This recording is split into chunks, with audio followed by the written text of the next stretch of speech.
தேர்தல் என்று வருகிற போது மக்கள் காசு பணம் பிரியாணி என்று மாறிவிடுகிறார்களே, அதிலே கிறிஸ்தவர்களும் விதிவிலக்காக இல்லை என்பதனால் இந்த கிறிஸ்தவர்கள் இதற்கு விதிவிலக்காக இருக்க வேண்டும் என்று சொன்னால் என்ன செய்யலாம்? நான் ஒன்று செய்யலாம், கர்த்தர்கிட்ட ஜெபிக்கலாம்.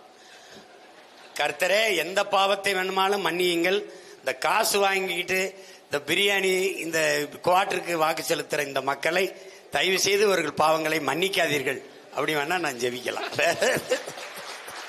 நீங்க அருள் தந்தையர்கள் பாவத்தை ஒப்பு கொடுக்க வருகிற போது நீ வாக்குக்கு காசு வாங்கினாயா என்று ஒரு கேள்வியை கேளுங்கள்.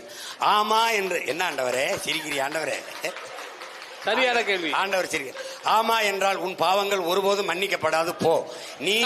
நீ உயிர் உள்ள வரவும் பாவிதான், நீ செத்தாலும் உன் ஆவியும் பாவிதான் என்று சபித்து விடுங்க. சரிதானே? சரிதானே? என்ன ஆண்டவரே? நல்லது. நல்ல பதில், நல்ல பதில்.